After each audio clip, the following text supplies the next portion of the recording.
Oke, bismillahirrahmanirrahim. Assalamualaikum warahmatullahi wabarakatuh. Alhamdulillah kita bisa memulai perkuliahan kita ini meskipun melalui metode daring, kuliah jarak jauh, yang insya Allah hasilnya juga akan bisa maksimal walaupun tidak semaksimal dengan kuliah secara langsung. Sebelum kita memulai perkuliahan, mari kita menundukkan kepala kita sejenak untuk mendoakan bangsa negara kita, saudara-saudara kita, dan seluruh masyarakat yang ada di Indonesia untuk agar kiranya wabah COVID-19 bisa segera terlepas dan segala aktivitas bisa kembali normal lagi. Doa dimulai.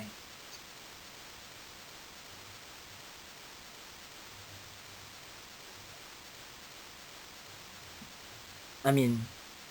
Teman-teman semua, adik-adik mahasiswa, saya membuat sebuah presentasi untuk memudahkan kalian mempelajari setiap materi yang ada, walaupun kita nggak secara tatap muka langsung, tapi insya Allah apa yang bisa saya perbuat supaya kalian bisa mengerti akan saya lakukan sebagai bentuk tanggung jawab dan kewajiban kita bersama. Oke, pada kesempatan ini kita udah masuk di materi selanjutnya, yaitu materi tentang perilaku individu dalam organisasi itu. Di materi sebelumnya kita sudah membahas beberapa materi tentang perilaku organisasi sebagai pengantar. Nah, selanjutnya ini di materi ini kita akan berbicara bagaimana peranan individu dalam organisasi itu. Walaupun kita tahu bersama bahwa individu adalah human capital dalam sebuah organisasi yang menjadikan organisasi itu bisa berjalan lebih cepat lagi, lebih baik lagi, dan sampai kepada tujuan yang ingin didapat. Teman-teman udah memahami tentang apa itu organisasi dan mengetahui tentang jenis-jenis organisasi. Beberapa mata kuliah sudah pernah membahas ini, salah satunya mungkin kalian sudah pernah dapat di dasar bisnis tentang organisasi profit dan non-profit. Kemudian di dasar pengantar manajemen dan organisasi ini juga udah kalian bahas tentang organisasi-organisasi, maka tindak lanjutnya adalah bagaimana perilaku individu dalam organisasi ini. Sebenarnya berbicara tentang individu ini peranannya sangat luas di dalam organisasi. Kenapa saya mengatakan luas? Karena dari susunan hierarki manajemen itu dimulai dengan top, middle sampai dengan ke low, semua isinya adalah individu, kelompok, dan juga struktural lainnya. Jadi kalau kita bicara tentang peranan individu ini dalam organisasi, dia ada di setiap lininya. Walaupun sekarang eranya adalah teknologi, kita masih tetap membutuhkan keberadaan dari individu ini.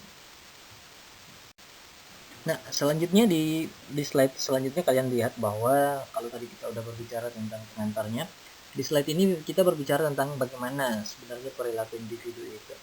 Kemarin sudah sempat saya jelaskan lewat metode daring bahwa ada perbedaan antara perilaku, sikap, dan karakter seseorang. Kalau kita bicara tentang perilaku, maka dia berbicara tentang payung dari segala bentuk tindakan yang dilakukan.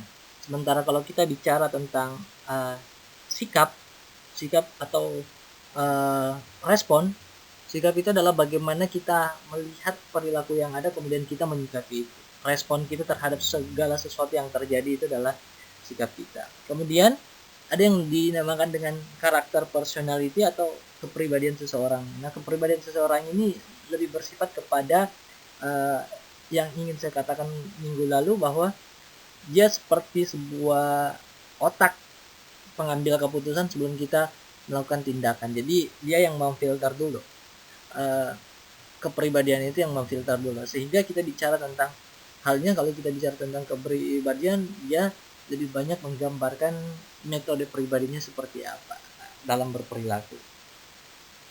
Kalau kita lihat di slide ini ada definisi dari perilaku individu atau perilaku manusia, yang dimana dijelaskan bahwa dia merupakan suatu fungsi dari interaksi antara individu serta lingkungannya.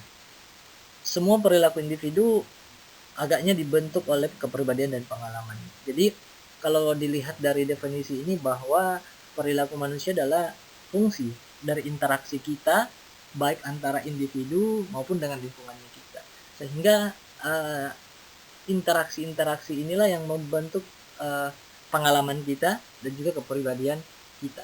Nah, pengalaman dan kepribadian ini yang akhirnya menjadi sebuah rujukan referensi kita dalam berperilaku. Misalkan contohnya gini, sebelum kita mengenali apapun pada saat kita bayi dan masih sangat kecil, kita belum tahu apa-apa.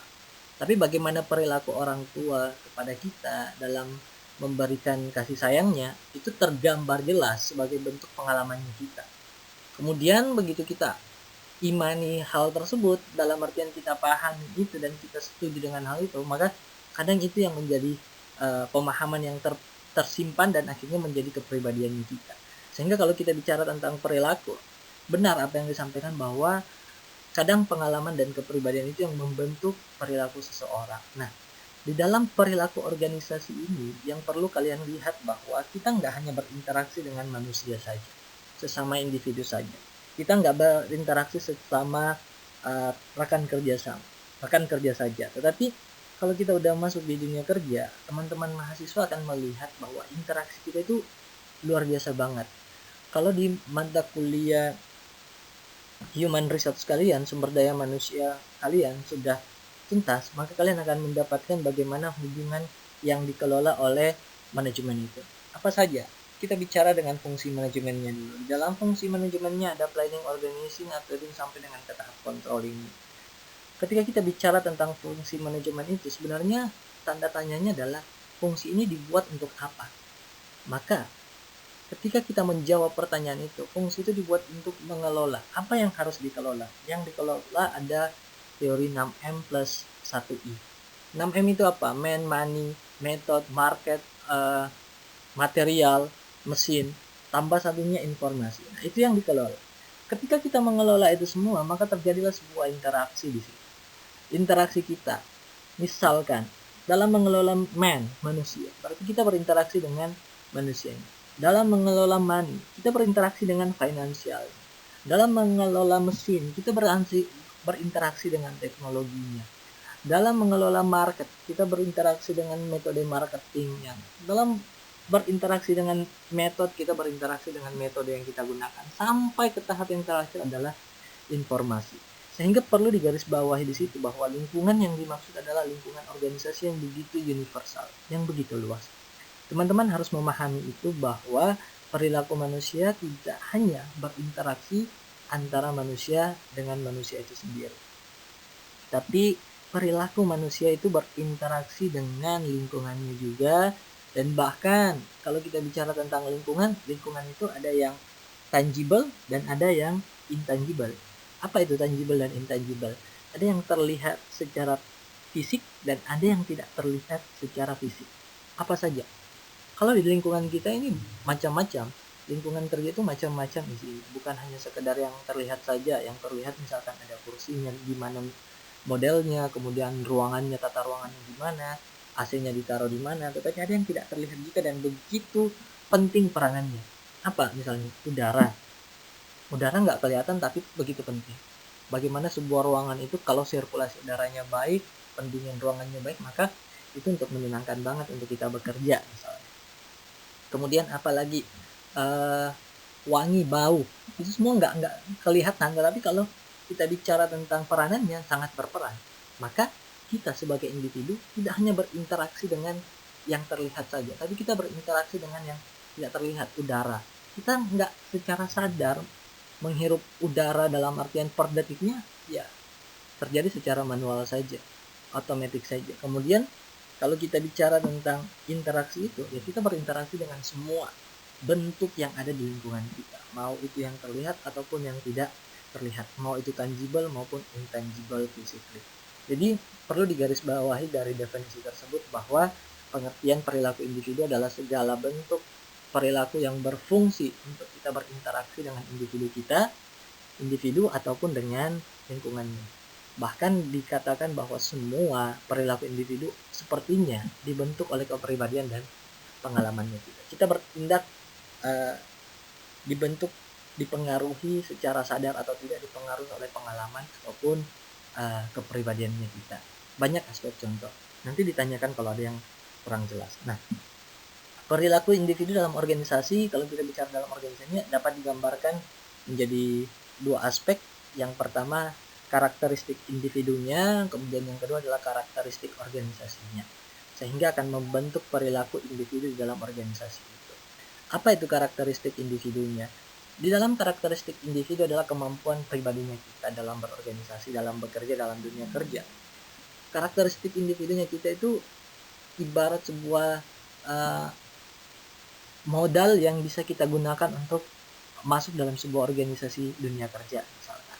Di dalamnya ada kemampuan, ada kebutuhan, ada kepercayaan, ada pengalaman, dan ada pengharapan. Jadi kemampuan, ability. Karakteristik seseorang bisa dibedakan dari kemampuannya. Si A bisa melakukan ini, si B nggak bisa melakukan itu. Dari kita bisa melihat bahwa karakteristiknya ada di sini. Kadang kita bisa membedakan dari segi kemampuan. Nah, kebutuhan juga menjadi sebuah bentuk seseorang itu akhirnya berperilaku. Jika Anda membutuhkan sesuatu, maka Anda akan berusaha untuk mencoba mendapat sesuatu tersebut. Dengan cara apa? Dengan cara apa yang Anda bisa, apa yang Anda yakini mampu. Kalau di dalam teori manajemen selalu bertindak dengan dua sudut pandang, efektif dan efisien. Semoga teman-teman udah pernah memahami apa itu efektif dan apa itu efisien. Nah, kemudian yang ketiga ada kepercayaan. Nah, kepercayaan juga yang dimana kita yakini bahwa di sini bisa kita yakini seperti agama, iman kita, dan juga hal-hal yang menyangkut tingkat kepercayaan yang tidak perlu lagi diragukan kebenarannya. Kalau kita bicara tentang kepercayaan, seseorang juga kadang bekerja dengan hal itu. Orang yang mendalami agama dengan orang yang tidak begitu mendalami agama, kadang perilakunya akan berbeda dalam menyikapi sesuatu. Pengalaman sudah pasti. Pengalaman akan lebih banyak berbicara di dunia kerja misalkan, karena kita akan melihat orang yang benar-benar punya pengalaman dalam bekerja dengan orang yang sama sekali nggak punya pengalaman di dunia kerja, itu pasti akan sangat berbeda. Pengharapan, jadi beda kebutuhan dan pengharapan. Pengharapan itu apa yang diharapkan akan terjadi, maka kita akan berperilaku seperti itu. Seperti yang saya selalu katakan, teman-teman perempuan misalkan, sebelum kalian keluar rumah, kalian mengharapkan, kalian mencoba untuk mencari pakaian terbaik kalian, jilbab terbaik kalian, parfum terwangi kalian. Kalian gunakan itu sampai dengan kalian bercermin entah berapa lama di depan cermin. Harapannya apa? Harapannya begitu kalian keluar dari rumah, ada orang yang welcome menyambut, kemudian ada orang yang memuji wanginya kalian, cantiknya kalian, bersihnya kalian, rapinya kalian. Itulah yang disebut pengharapan. Dari pengharapan itu yang diinginkan, maka kita akan melakukan perilaku yang sama. Nah, bagaimana dengan karakteristik organisasi? Yang perlu kalian ketahui, karakteristik individu dan organisasi itu berbeda. Kalau karakteristik individu, susunan-susunan komponen-komponennya adalah apa yang bisa menggerakkan individu itu. Yang bisa menggerakkan individu itu yang tadi yang ada 5, kemampuan, kebutuhan, kepercayaan, pengalaman, pengharapan. Bisa ditambah banyak lagi karena nggak hanya sekedar terbatas dari itu saja. Nah, sementara di karakteristik organisasi, teman-teman akan melihat bahwa ada hierarki. Apa itu hierarki? Ada tingkatan di situ, tingkatan struktural. Teman-teman yang berorganisasi pasti paham apa itu hierarki. Makanya selalu saya katakan bahwa manajemen itu laboratoriumnya adalah organisasi. Gimana kalian mau belajar tentang organisasi kalau kalian nggak pernah berorganisasi, nggak pernah mencoba ada di ruang organisasi itu, nggak pernah masuk dalam hierarki. Nah, penting untuk melihat bahwa hierarki ini menjadi sebuah hal yang penting dalam organisasi, karena hierarki menjadi penentu juga dari organisasi. Kemudian ada tugas, ada task di situ. Task ini menjadi sebuah karakteristik utama dalam organisasi pastinya. Nggak ada, setiap organisasi memiliki sudut pandang berbeda tentang tugas itu. Pencapaian tujuan yang diharapkan, maka akan dibuatlah konsep untuk mencapai itu dalam bentuk tugas-tugas harian, tugas bulanan, dan segala macam. Kemudian ada wewenang. Wewenang juga bagian yang harus diperhatikan bahwa ini yang mengikat kita, mengikat dalam artian kita memiliki kewajiban, kita memiliki hak yang harus kita lakukan di dalam organisasi itu. Selanjutnya ada tanggung jawab. Nah, organisasi punya tanggung jawab terhadap organisasi itu sendiri, dan organisasi punya tanggung jawab terhadap human capitalnya, organisasi punya tanggung jawab terhadap lawan atau pesaingnya. Kemudian organisasi punya tanggung jawab terhadap manusia, terhadap planet, dan terhadap profit. Kalau kalian pernah mengenal teori corporate social responsibility atau CSR, di mana organisasi itu punya tanggung jawab terhadap 3P, planet, people, and profit. Itu yang harus dipahami. Nanti insya Allah kalau kita udah masuk di dalam perkuliahan yang lebih physically, saya akan jelaskan itu lebih mendalam lagi, karena ini penting untuk kalian paham. Nah, kemudian ada sistem penghargaan. Sistem penghargaan itu adalah bagaimana memberi penghargaan kepada teman-teman yang ada dalam organisasi itu. Sistemnya bisa menggunakan reward, bisa menggunakan insentif dan segala macamnya. Kemudian ada sistem kontrol. Sistem kontrol ini aturan-aturan yang berlaku. Kalau kalian tahu, di dalam organisasi itu ada selalu yang namanya SOP atau Standard Operational Procedure. Nah, itulah karakteristik yang ada di dalam organisasi dan juga individu. Jadi ketika kita bicara perilaku individu dalam organisasi, maka kita berbicara dua karakter itu. Karakter individunya dulu, kemudian kita berbicara tentang karakter organisasi. Nah, dasar-dasar yang membentuk perilaku individu itu dalam sebuah organisasi banyak aspek sebenarnya. Ada 5 indikator yang akan membentuk perilaku individu dalam sebuah organisasi. Yang pertama yang ingin saya jelaskan adalah bagaimana perilaku individu itu dibentuk oleh karakteristik biografis. Apa itu biografis? Biografis adalah bentuk dari bagaimana cakupan individu itu terkait dengan usianya, terkait dengan jenis kelaminnya, status perkawitannya, masa kerjanya, atau lingkungan-lingkungan lainnya juga yang terkait dengan arah grafisnya mereka. Jadi coba bisa diperhatikan di situ bahwa karakteristik setiap individu itu, kalau kita perhatikan, setiap usianya maka akan berbeda perilaku individunya. Setiap jenis kelamin akan berbeda perilaku individunya. Kemudian status perkawinan juga akan menggambarkan perbedaan individu itu sampai dengan ke masa kerjanya. Masa kerjanya dalam artian kalau kita udah masuk dalam sebuah dunia kerja, orang yang udah baru kerja dengan orang yang sudah lama bekerja itu akan sangat jauh berbeda. Ambil saja contoh kecil yang pernah kalian lewati. Pertama kali masuk Unifa dan pertama kali memulai menjadi mahasiswa, itu beda gayanya kalian, perilakunya kalian dengan pada saat kalian udah masuk di semester 4 seperti ini. Meskipun baru setahun, udah baru mau jalan 2 tahun, tapi kalian udah bisa membedakan antara gimana perilaku-perilaku yang seharusnya kalian timbulkan. Jadi dasar perilaku individu dalam organisasi itu dipengaruhi yang pertama kali dibentuk oleh karakteristik biologis seseorang itu. Kemudian yang kedua yang tadi saya katakan bahwa kemampuannya. Di karakteristik individu ada kemampuan tadi, ability-nya. Nah, ini juga menjadi sebuah bentuk bahwa perilaku individu didasari oleh kemampuan. Nah, kemampuan itu ada dua. Ability intelektual dan fisik intelektual. Jadi harus fisik ability. Kemampuan intelektualnya kita, intelektual itu apa? Intelektual itu daya tangkapnya kita, gaya berpikirnya kita, mindsetnya kita, pengeluaran opininya kita, yang nggak sentuhan dengan bicycle. Sementara kalau kemampuan fisik yang mana ya? Kemampuan kita dalam mengerjakan sesuatu dengan menggunakan tenaga fisik ini. Jadi dua kemampuan ini yang membentuk kepribadian dalam artian perilaku individu tersebut. Yang membentuk perilaku individu dalam sebuah organisasi, kemampuan ini menjadi sebuah penting juga diperhatikan. Ada orang yang mampu dan hebat di bagian intelektualnya, nggak begitu hebat di fisiknya. Ada orang yang mampu bekerja di fisik tapi intelektualnya nggak bisa begitu maksimal. Contohnya gimana? Ada pekerja yang tugas pekerjaannya, deskripsi pekerjaannya adalah lebih banyak kepada yang berfisik. Misalkan dia ditaruhnya di lapangan, dia taruhnya di luar kantor, eksternal kantor. Sementara orang-orang yang notabene-nya mampu memecahkan masalah, mampu membuat konsep, mampu mendesain pekerjaan, maka mereka ditaruh di dalam kantor, misalkan menjadi seorang manajer, menjadi asisten manajer. Itu kemampuan yang membedakan, kemampuan intelektual dan kemampuan disiplin. Kemudian yang ketiga adalah kepribadian. Di kemampuan kepribadian ini yang cukup dalam untuk kita bisa kaji sebenarnya. Kepribadian ini adalah cenderung bisa berbicara tentang gambaran dari setiap orang itu. gambaran dari setiap orang itu kepribadiannya kita. Kepribadian seseorang nggak bisa kita tebak hanya dengan 1-2 hari, 3 hari perkenalan, nggak bisa.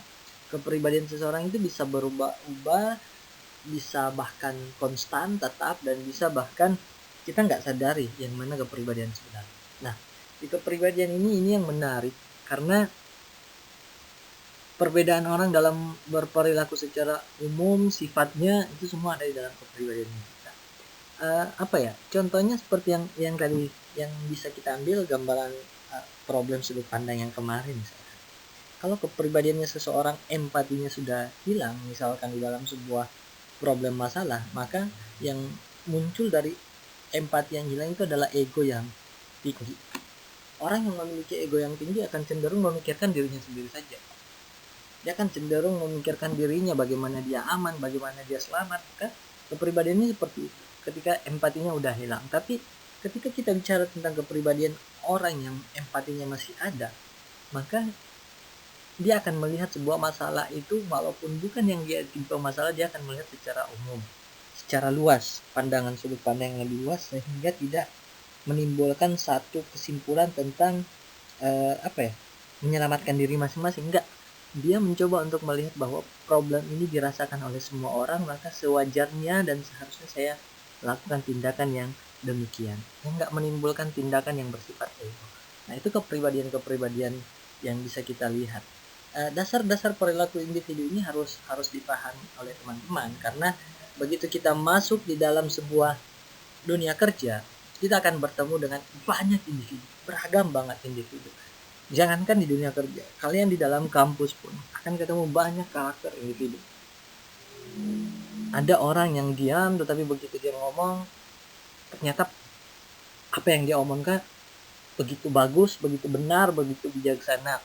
Ada orang yang pendiam, tapi begitu dihadapkan dengan tugas presentasi, justru yang mantap banget presentasinya justru dia. So, banyak banget karakter yang harus kita lihat di dalam perilaku individu ini. Di setiap organisasi, di setiap tempat, lingkungan manapun saja, kita harus memastikan bahwa perbedaan karakter individu, kemampuan, kepribadian, dan juga karakteristik biografisnya akan membedakan tingkah laku dari individu tersebut. Selanjutnya, dasar-dasar perilaku individu dalam organisasi itu dibentuk juga. Poin yang keempatnya adalah determinan kepribadian. Apa itu determinan? Determinan itu adalah istilah dalam sebuah metodologi yang artinya determinan adalah keturunan. Artinya kepribadian yang diturunkan. Kepribadian yang diturunkan itu seperti apa? Kepribadian yang diturunkan banyak. Misalkan keturunan kita, orang tuanya seperti ini, kadang kan seperti itu. Oh, ini karena orang tuanya gini, makanya anaknya juga ikut gini. Itu adalah determinan kepribadian. Kepribadian yang didapatkan berdasarkan genetik keturunan. Kemudian lingkungan juga, karena dia bergaul dengan lingkungannya A, lingkungannya B, maka dia seperti dia juga. Itu keturunan juga, determinan yang terlibat di dalamnya gitu. Kemudian situasi misalkan anak-anak di Gaza yang dari kecil, dari lahir dia udah mengalami situasi perang, maka sampai besar mereka akan memahami tentang peperangan itu. Beda dengan kondisi kita, walaupun kita udah begitu besar, cukup dewasa, tapi begitu diposisikan dengan kondisi perang itu, maka sikap dan perilaku kita akan berbeda di situ.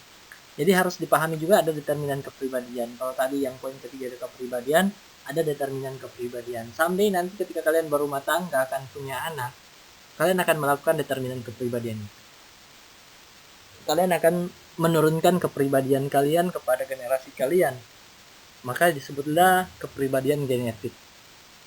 Kemudian poin yang kelima yang terakhir dalam dasar-dasar perilaku individu ini, yang membentuk perilaku individu ini adalah pembelajaran. Nah, pembelajaran di sini kita bisa lihat bahwa setiap pembelajaran itu akan membentuk perilaku baru seseorang. Ilmu yang mereka dapatkan, nilai yang mereka dapatkan, value yang mereka dapatkan akan membentuk perilaku baru kepada seseorang. Nah, artinya apa? Orang-orang yang memiliki nilai pembelajaran dan menetapkan hasil pembelajaran itu sebagai sebuah konsep berpikir, maka dia akan memiliki perilaku yang sesuai dengan arahan dan hasil dari pembelajaran yang mereka dapatkan. Contohnya, kita bisa lihat antara sekolah dan pesantren itu sama saja sekolah sebenarnya. Tetapi begitu kita bicara tentang outputnya, itu akan berbeda. Sekolah membutuhkan siswa yang keluar itu memiliki kecerdasan intelektual yang sangat tinggi, misalkan. Diharapkan seperti itu.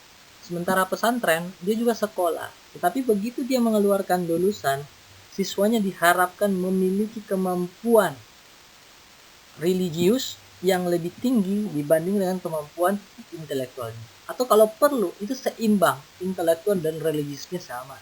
Sehingga pembelajarannya berbeda dan karakternya pasti akan berbeda. Perilakunya juga pasti akan berbeda ketika dia keluar. Jadi harus dipahami bahwa seseorang dengan background pendidikan itu bisa dilihat karakter pribadinya. Makanya ketika kalian mau masuk di dunia kerja, penting membuat sebuah CV itu, curriculum vitae itu.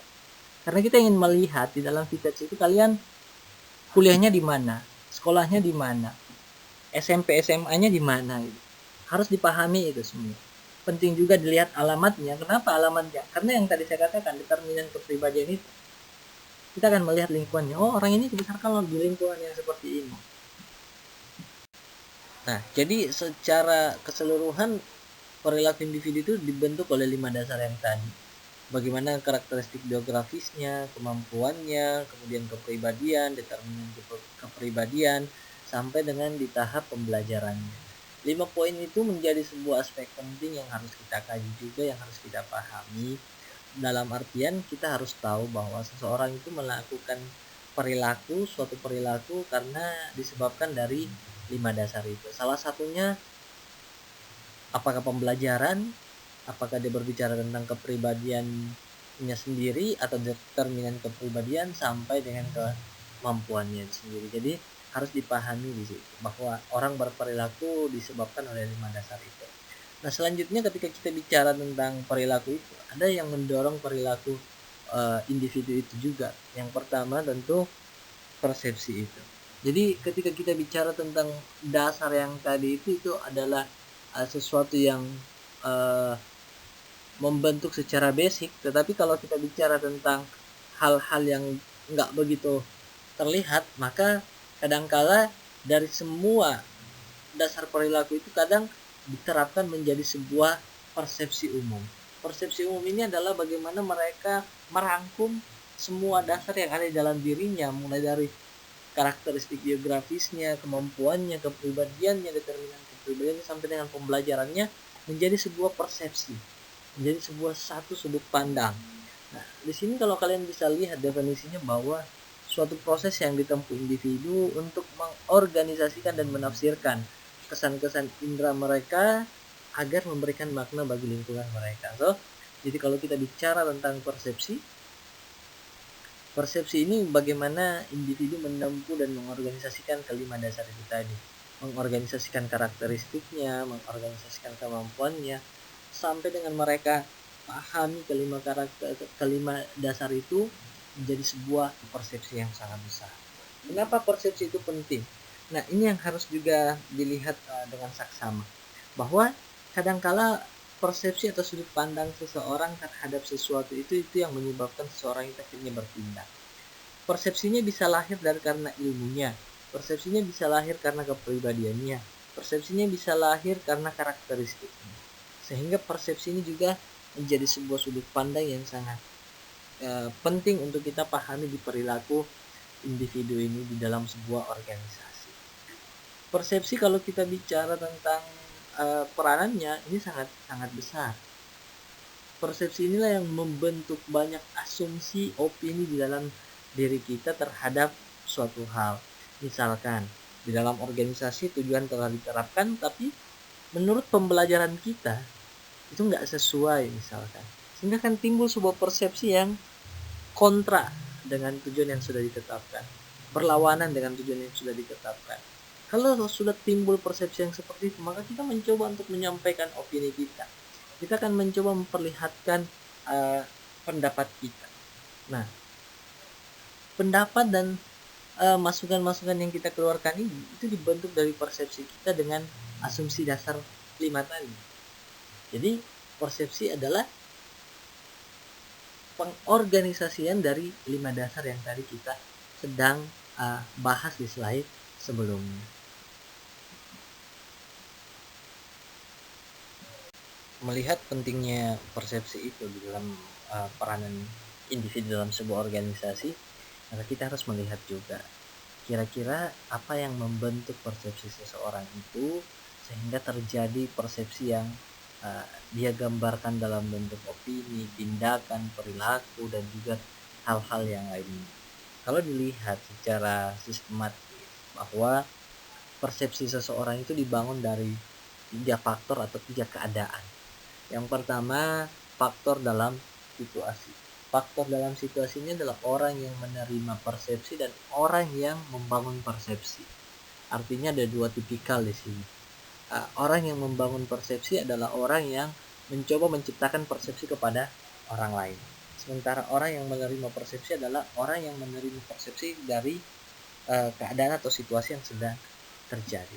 Nah, di sini ada 3 aspek yang membuat orang itu membentuk persepsinya dalam sebuah situasi. Yang pertama waktu, yang kedua keadaan kerja, yang ketiga keadaan sosial. Sementara kalau kita bicara tentang faktor dalam diri si pengerti atau dalam artian kita yang menerima persepsi kepada orang itu, maka kita bisa membangun persepsi itu dengan melihat sikapnya seseorang, sikap-sikap seseorang, kemudian motif-motif seseorang itu, kemudian dilanjutkan dengan minatnya, kemudian ada pengalaman, ada harapan-harapan. Nah, ini yang membentuk persepsi kita juga terhadap orang lain, sikapnya ke kita, motifnya ke kita apa, minatnya ke kita apa, kemudian pengalamannya, kita lihat juga harapan-harapan yang dia inginkan kepada kita, maka kita bisa membangun sebuah persepsi, kita bisa mengartikan persepsi itu. Kemudian yang terakhir ada faktor dalam diri atau faktor dalam diri si yang membuat persepsi itu. Pertama, sesuatu yang baru, inovasi, membuat kita membangun persepsi. Contohnya gini, kita lihat, saya menarik sekali di era sekarang ini kita bisa lihat pisang itu bisa menjadi sebuah makanan yang bermacam-macam bentuk. Mulai dari kita bisa buat pisang goreng dan segala macam, sampai dengan inovasi terbarunya adalah yang lagi tren banget, pisang coklat itu.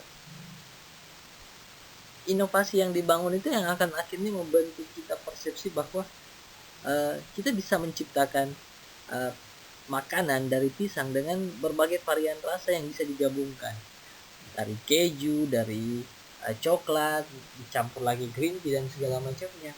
Padahal awalnya kita hanya mengerti tentang pisang. Sebelum kita mengenal tentang pisang coklat ini, kita hanya mengetahui pisang ini mungkin hanya sebagai pisang goreng saja, sebagai barongko saja. Tapi setelah perkembangan inovasi itu, maka kita membangun sebuah persepsi baru. Oh, ternyata dengan adanya inovasi yang seperti ini, pisang bisa dipadu-padankan dengan motif-motif lain. Itu yang dikatakan sesuatu yang baru di situ, keterbaruan di situ, novelty.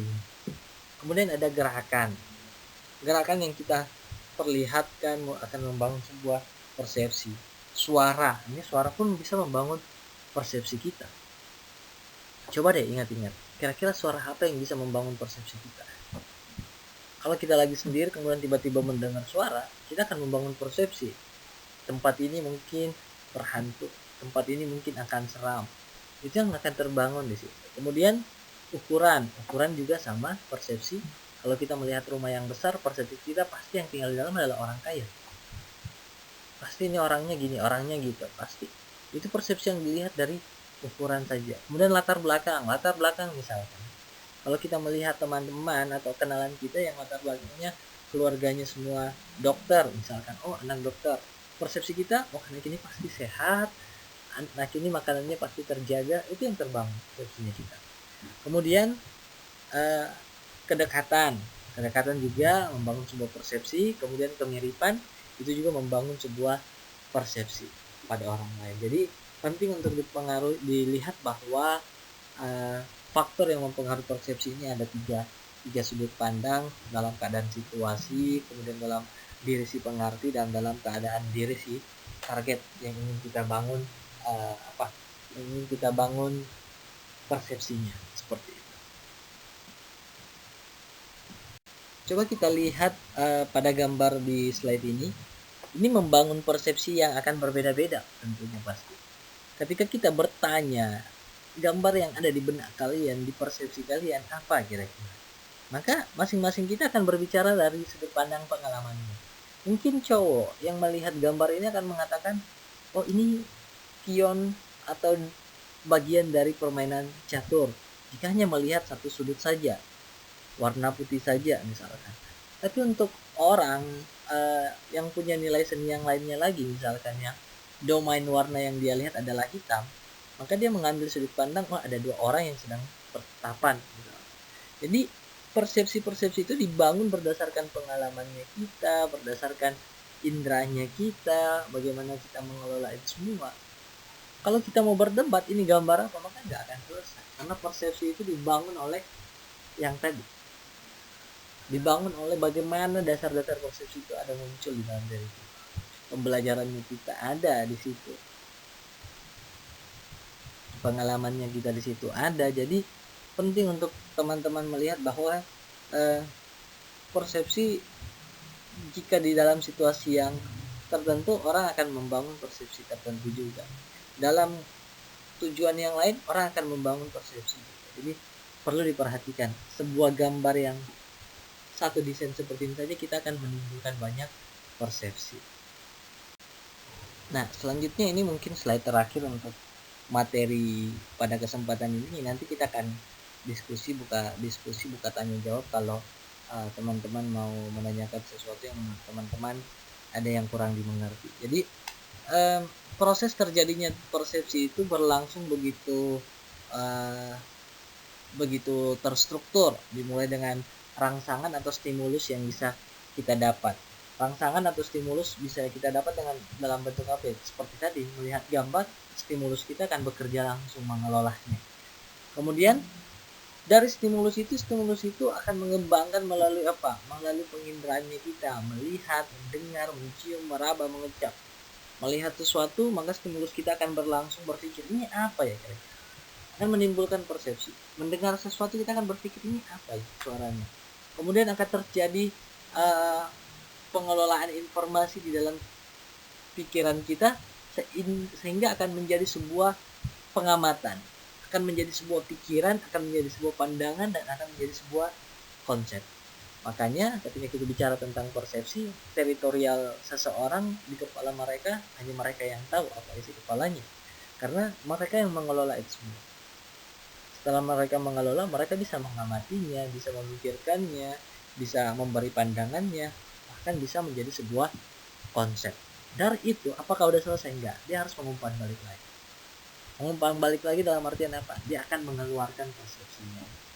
Jadi penting untuk teman-teman memahami bahwa persepsi dalam peranan individu dalam sebuah organisasi ini penting. Karena kenapa? Untuk membangun persepsi dunia kerja kepada karyawan kita dalam sebuah organisasi, kita membutuhkan kesamaan persepsi bahwa tujuan kita bekerja adalah membesarkan sebuah perusahaan, mencapai tujuan perusahaan itu sendiri, mencapai tujuan organisasi itu sendiri, lalu kemudian kita mencapai tujuan pribadi. Itulah keselarasan yang harus terjadi dalam sebuah organisasi. Tidak boleh tujuan individu yang lebih dahuluan tercapai sementara tujuan dari organisasi itu belakangan tercapai. Nggak bisa. Ketika kita ada dalam sebuah organisasi, maka kita harus memiliki pemahaman yang sama bahwa pencapaian yang paling utama dalam sebuah organisasi adalah tujuan dari organisasi itu sendiri. Setelah tujuan itu tercapai, tujuan organisasi tercapai, baru kita bisa melanjutkan kepada tujuan individu atau tujuan pribadi kita masing-masing. Jadi harus dipahami bahwa persepsi tujuannya adalah bagaimana kita menyamakan sudut pandang kita untuk mencapai goals yang sudah ditetapkan dalam sebuah organisasi. Maka penting untuk kita lihat bahwa individu memiliki persepsi dalam bekerja. Mahasiswa pun demikian, anak sekolah pun demikian. Jadi kita harus melihat bahwa setiap individu itu dibangun oleh persepsinya. Dibangun oleh persepsinya. Kalau tadi bicara tentang perilakunya ada 5 karakteristik, ada 5 dasar. Kemudian kalau di persepsi menjadi sebuah tolak ukur bagaimana mengelola 5 dasar yang tadi. Oke, kalau ada pertanyaan silahkan nanti ditanyakan. Kita bisa diskusi lewat grup, kita bisa diskusi dengan media lainnya. Apapun yang ingin ditanyakan silahkan.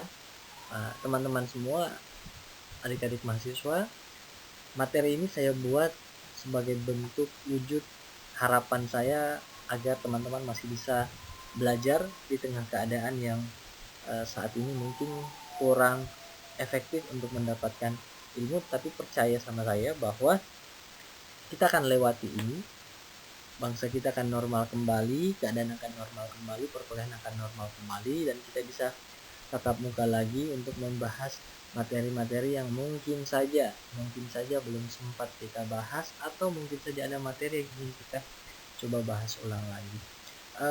Materi ini akan percuma atau akan jadi sia-sia di tangan teman-teman semua ketika ini hanya sekedar menjadi gugur kewajiban saja, hanya sekedar sampai di WhatsApp saja, nggak pernah didengar, nggak pernah dipelajari, nggak pernah dinonton, maka ini akan menjadi gugur kewajiban saja, akan sia-sia di tangan kalian. Sementara yang perlu kalian pahami bahwa membuat materi ini untuk kalian pelajari, saya berpikir harus konsep apa ya yang harus saya berikan kepada adik-adik mahasiswa supaya mereka bisa tetap standby di depan handphonenya, di depan laptopnya untuk tetap belajar di tengah keadaan yang seperti ini.